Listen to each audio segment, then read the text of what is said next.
IQ. These are very bright people, and it never occurred to me that they wouldn't be smart enough to figure out what I was telling them.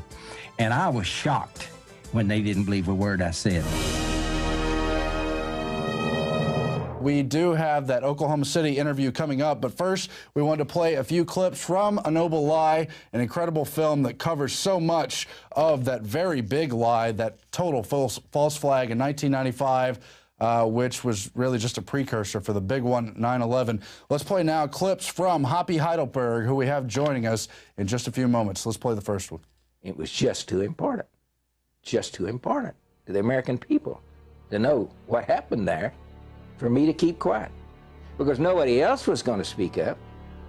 The other grand jurors were petrified because they observed on a daily basis the kind of intimidation tactics that were used by the Department of Justice attorneys to attempt to keep me under control. And when they found out about the FBI visits to my home, I really shook them up. Now they're even scared to talk to me in the men's room. And mostly it was a John Doe 2 thing, because as you remember, it was the greatest manhunt there's ever been. And then all of a sudden, hey, he doesn't even exist. If he doesn't exist, what was the deal about the manhunt? I mean, things like that. That was continually coming out. And so we are joined now by the man you just saw in those clips, Hoppy Heidelberg. He was on the grand jury before being dismissed, as well as the filmmaker, James Lane. The film is A Noble Lie. We have it at INFOWARS.com. Powerful expose of all the story that was never told in the mainstream media at the time about the Oklahoma City bombing, as well as plenty of unanswered questions. Gentlemen, thank you for joining me now. Thank you for having us. Thank you. So try to give a basic summary of what is the compelling case here. What are the major things that people perhaps never heard about? Well, the bombing was designed to get the anti-terrorist bill passed. The anti-terrorist bill had been written and was before Congress in '93, but they couldn't get it passed. Well, it was in '92, actually. And so in '93, they had the World Trade Center, the first World Trade Center bombing. And had it been successful, they would have been able to get the anti-terrorist bill passed, but it was not successful. And so they had to come to Oklahoma City in '95, and they killed enough people. They had a big enough body count in '95 that they got the anti-terrorist bill passed. There were 3 buildings in consideration, and Oklahoma City won. I use the word strangely, but we won because we had the daycare center, and we were the only federal building with a daycare center in it. And they correctly figured that it was the pictures of those little babies' bodies in the paper every morning on the 6 o'clock news that would get the anti-terrorist bill passed. And of course, they were more than happy to flaunt out the victims of the tragedy, but they were never interested in truth, and they particularly did not want this grand jury to go forward. Among other things, I've got a New York Times article from '97 with the Attorney General in Oklahoma and other figures saying this is a waste of money, it's useless, and we don't need this investigation. But it's a good thing it went forward anyway. What can you tell us about the grand jury investigation itself? Well, there's actually 2 grand jury investigations. I served on the federal grand jury investigation that happened in '95, and then Charles Key had a multi-county grand jury seated a year or 2 later. So we need to be more specific, and right. Mine was the federal grand jury that happened in '95 within a month or 2 after the bombing. Speaking of the multi-county grand jury with Charles Key, they actually, once they got that impaneled, they actually turned the grand jury over to their enemy, Bob Macy, and he actually used the grand jury to investigate the Oklahoma Bombing Investigation Committee. So the exact opposite of what it was, all the signatures and motive behind impaneling the grand jury to begin with. I told Charles Key that was going to happen, and I begged him not to have that multi-county grand jury seated, and his lawyer, I have grave questions about his lawyer. His lawyer assured him that it was going to be their grand jury and they'd be in charge. And I said, Charles, it's not going to happen that way. I said, you'll be lucky if you don't get indicted. And he almost was for perjury, they said. Well, could you go back then to the grand jury investigation you were on, and what were the major things that happened there, including the intimidation and the rest of it, sir? Yeah, well, the first thing, we were given a handbook called the Grand Juror's Handbook, and I studied it, and I highlighted it and underlined it and everything, so I was prepared. So the first day that we were seated, they told us that we were not going to be allowed to question the witnesses.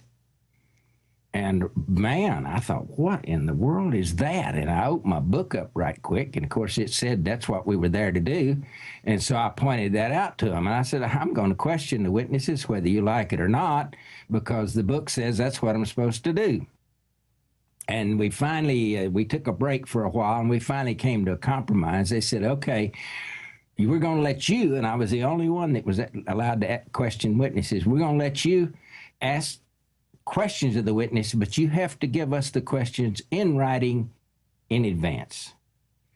And I thought about that a minute, and I thought, well, I know how to get around that.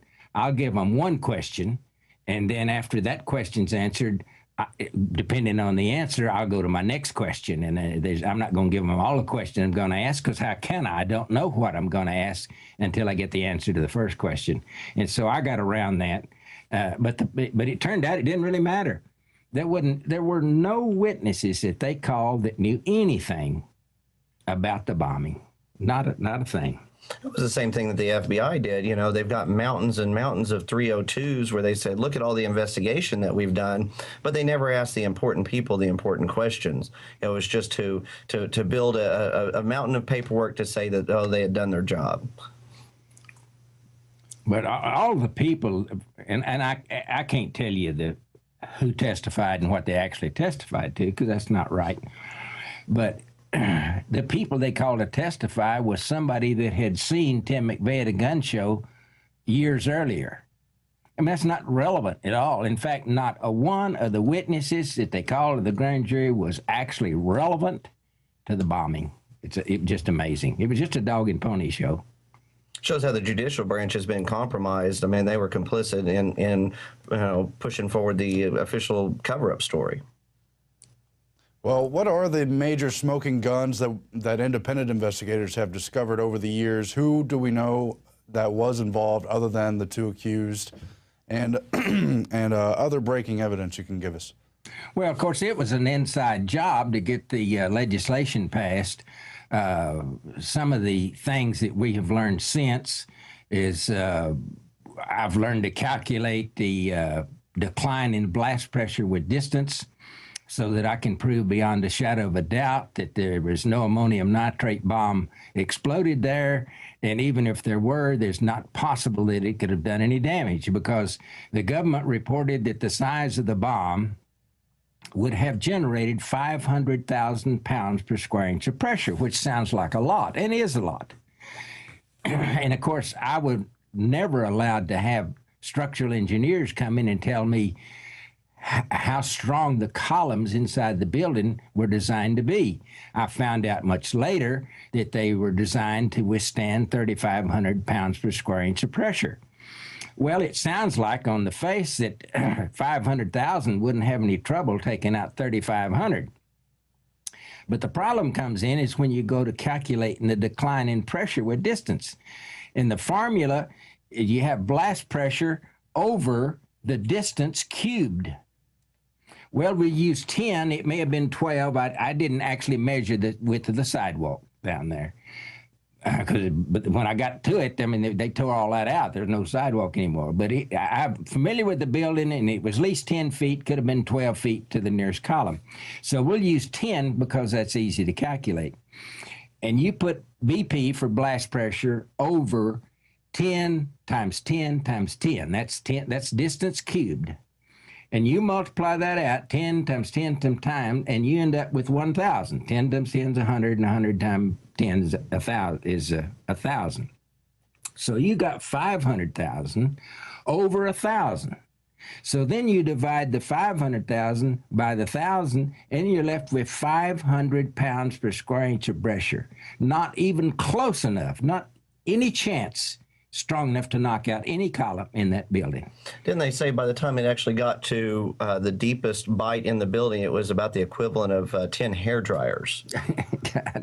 Well, there's no way that pressure can travel in a straight line down the front of the building in the eastward direction, and then stop and turn into the building and make that large indentation and take out all of those massive columns way back deep in the building, much further away from columns that were right in front of the bomb.